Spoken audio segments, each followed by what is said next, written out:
Nightmare brothers and sisters. This is your boy Broja coming at you with another Star Wars Galaxy of Heroes video. Tonight, we're gonna take down the Clash on Camino. That's right, Phase 4 of the General Skywalker, aka Gas event. As you all know, I try to do all of these events as undergeared as possible. I was hoping to get this done without a relic. I just couldn't do it. Much like Phase 2, yeah, I had Shakti as a Relic 7, but she's kind of irrelevant in Phase 2. I needed General Kenobi to be reliced for survivability. For Phase 4, I was able to get the survivability numbers there that I needed with the other droids, but I couldn't do enough damage until I got B1 relic. So that's just the way it had to go down. But everybody else is Gear 12, and they're a few pieces away from getting to Gear 13. So Asajj is Gear 12 plus 3, Droideca's only plus 2, B2's only plus 2, Magna's the only one that was close, and that's just the way the gear pieces happen to fall from HSTR and such. So this event recommends that your tunes are all Relic 3. So only having one Relic tune, and yeah, it's a Relic 5, but only having the one, I still feel that it's undergeared. So what you're about to see, the gameplay, is actually recorded before this part. I had been running the event several times tonight, a number of times. I got to give a shout out to Calculus Cheeser. I was doing a live stream of my alt account, finishing the Galactic War for the 50th time, so now that can be on Sim. And while we were talking about that, after we got done talking about that, and we were going through some other things, he said, "Hey, do you mind if I see you try the gas event?" So I tried it a number of times with a mod set that's different than what I have on them now. But it was a mod set that I know could get the job done because it had gotten close a number of times. So I was going to just leave it. And then he had said, "Well, have you done the Grand Ivory?" And I had looked at Grand Ivory. I just didn't like the tool, and I thought that it auto changed all of the mods around. I didn't realize that I had to manually go and change them. And so we went through it together, and we used Grand Ivory's tool, and my mods were pretty close. Out of the 24 or out of the 30 mods on the 5 tunes, I had 6 of them placed exactly the same, but I had a total of like 12 or 13, something like that, of them, at least the right mods on the tunes somewhere. But when I remodded it, upped it by like 23% or something like that, 23, 26, somewhere in that neighborhood. And when I first ran the event a number of times after doing the Ivory mods, I actually almost gave up and went back to my old mods.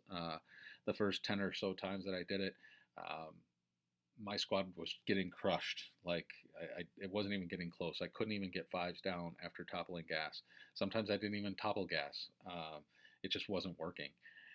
And so I was just about ready to give up, and I ran it again, and I got all the way to the end, and it was B1 and Droideka versus Gas, and B1 was up, and Gas was down low enough that if Droideka had assisted B1, it was over. B1 was down to I think 6 stacks left of Droid Battalion. I did not get the assist out of Droideka, and so when Gas countered, he took out B1 and then went again and took out Droideca's shield, and then went again and took out Droideka. So I was like, well, I literally was one random roll from ending it. Let's keep going and see if we can get it done. And so about an hour later, after multiple attempts, you're going to see the video that ensues here. So I'm not going to be talking a whole lot. You might hear me kind of mumbling to myself as I'm asking for assists and needing to land a stun and stuff like that, but I'm not really talking strategy. Um, Real quick, if you haven't seen the gas phase 4 before, the intent of the squad is to build up enough speed and power so that you can um, topple Skywalker before he takes his first turn, then take out fives while he's toppled, and if possible, take out at least one other clone. It's not always possible, and it can still be done if you don't, but it's super helpful. And you can watch the video and see just how well I did uh, when I got gas toppled the first time. So sit back and enjoy, and then I'll go over mods and abilities at the end.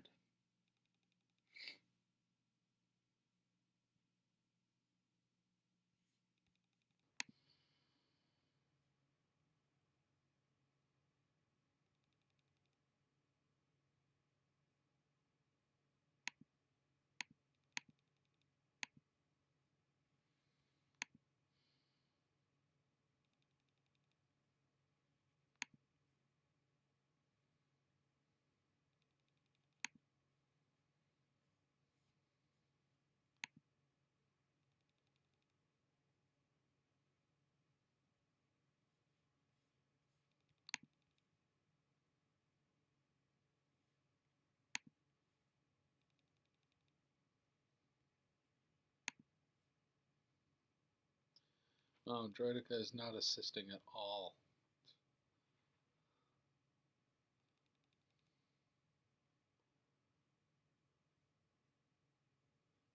At some point, if I would have gotten an assist, I might have been able to save B2.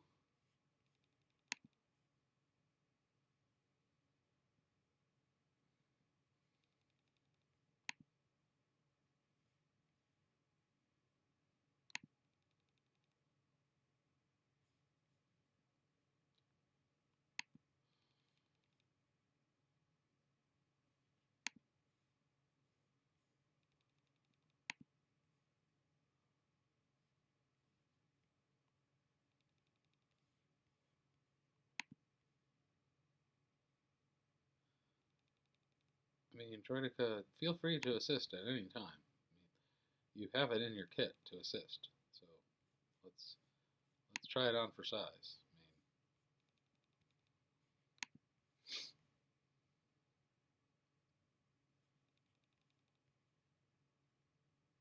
Can you assist here, please? Ooh. Ooh. Survive, survive, survive, survive. Oh, come on, baby.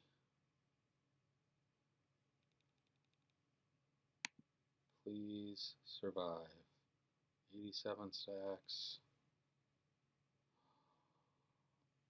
I don't have B2 anymore, so that doesn't matter. Come on, give me an assist. Give me an assist. Get gas down. Give me an assist. Yes!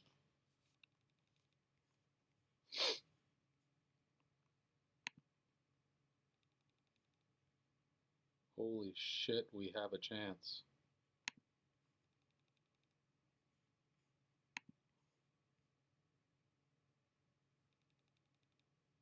Survive. Assist. Damn it.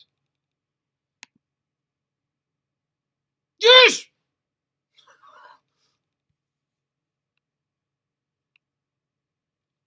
Oh my god.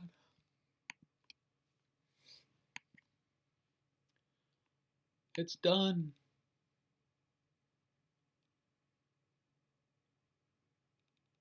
It's done. It's done, it's done, it's done, it's done, it's done. I am ecstatic. It's done. Oh my. Alright. Uh,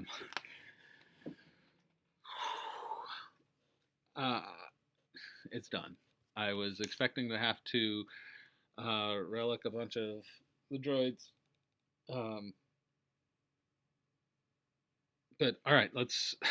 Sorry, I'm just kind of excited at the moment and relieved beyond belief. event was kicking my ass. Um, I don't even care that it's only 1 star. It doesn't matter to me. It's done. I'm never doing it again. At least on this account. I will on the alt because that's what I'm doing. Um, but let's take a look at what I've got. So, um, you all know that I try to do these events as undergeared as possible. Um, for the longest time, I did not have a relic in this group. Um, they were all gear 12 except for Magna Guard was only gear 11, and he was gear 11 0. Um, and his power was 17,704. He was barely over the threshold, and I just, no matter what I did with my mods, I could not get enough survivability to get through the event. Um, and then I kind of rethought my approach a little bit. Um, so when I did that, I, uh, I needed to get more damage out of B1, um, and so I relicked him. Um, Having one relic in the event that recommends relic threes across the board, I still feel is a little under geared. So um, I think I still did this under geared. Asajj, I was also considering adding her Rampage Zeta just for the bonuses. When an ally or enemy is defeated, she gets the turn meter and the offense critical chance max health. Um, those are some pretty nice buffs that stack. Um, but actually, that was going to be the next thing I tried if I couldn't get through this event because I've got a Zeta waiting. Um, but I didn't need to. Uh, so with Asajj, um, really needed to be able to do some damage with her. Not a ton. She's not the damage dealer. Um, but I needed some survivability. I needed her to go quick, and but out of the tunes that I think outside of Droidica and B1, she's got the highest damage, and most importantly, was trying to get that crit chance up. Um, we need her to hit for crits, as you saw. Need her stun, um, and then the crit damage 222%. So when she does hit with her crit, she hits hard. So that's what I needed for Asajj. So she's modded just for crits. B1 is modded for speed and damage, offense. You're going to see here in a second, he hits like a truck.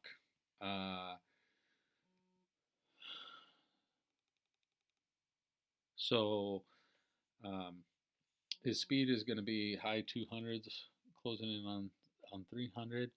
So 269, but and how the protection doesn't matter. The protection came along with the mods that I was adding, but what I really needed was 9,000 plus damage out of him, and this is a big number, 9,300.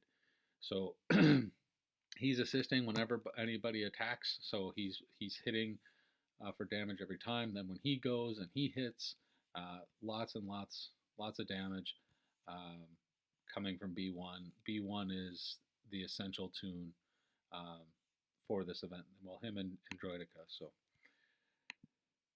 next we have Droidica. Droidica is really just for speed. The event keys on the damage that Droidica does when he has his shield up, and you need his shield up. When his shield is up, he deals more damage than when it's not. um, for his speed, there is this mechanic. He has an extra 50% speed and 25% evasion when he doesn't have the shield up. So to make sure that he goes before all the tunes and General Skywalker, you need to have him over 200 speed, which then when you take another 50% of that's going to put him well over 300, which means he's going to go first and get his shield up. Why that becomes important is for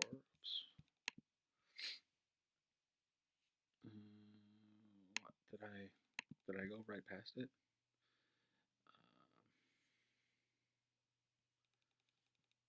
Oh, the charge 5% off it. So you're gaining the stacks of charge faster when he has the immunity up, um, and these do true damage for each stack of charge. So you want to have the shield up so the charge stacks, and then when you release it, uh, you are doing true damage to your target, not having to fight through their defenses, but actually just wiping them out. B2, um, we just need them to survive. We don't. Oh, I didn't look at the. I didn't show you the speed. Droideka. So Droideka, like I said, you need in the low 200s. I actually have him like at 229 or 225. So right out of the gate, because of that extra 50%, it's adding another 112 and a half onto this. So you're looking at 337 speed, which ensures that he goes first to get his shield up. And then B2, like I said, we don't need a whole lot of speed on B2. B2 is going to be generating turn meter with his abilities. So you're going to see he has the worst speed out of the bunch at 131. And he's not doing fantastic damage. That's fine. What we need is his reactive protocol where his cooldowns are reduced by 1 whenever an ally is evaded or damaged by an attack. So if you notice in the video, I'm constantly doing AoEs, which AoEs are terrible normally when you're facing a clone squad, and especially a gas clone squad, because they're constantly countering. However, in this event, if you're trying to do it under geared, you need to be doing AoEs because every time that they fire back and hit someone, I am reducing the cooldowns on B2's mowdown ability, which before we show that, the other piece of this, again, he's got a 40% chance to gain 100% turn meter whenever, again, an ally is evaded or damaged by an attack.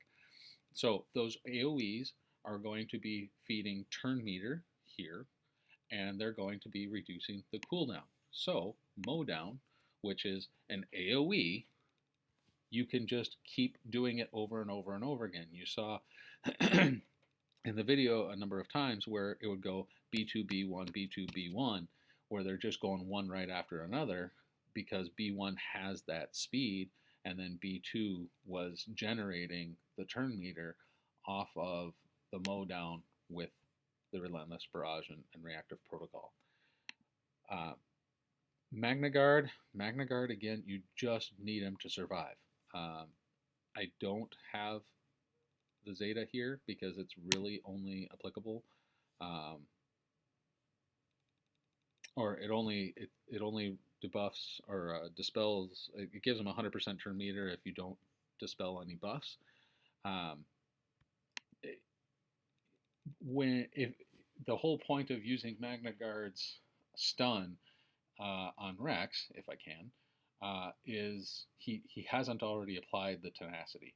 So there's no buffs that I'm looking to dispel to reduce the cooldown for him to hit the stunning strike again. So there's really no point to having the Zeta for him for the event. So that's a breakdown of their abilities and their mods. Oh, Magnus. Actually, Magna might be even slower than B2. He might be, yeah, he is, 109. But again, it's all about survivability. So, I mean, 128,000 combined between health and protection. I had a big number on B2 also.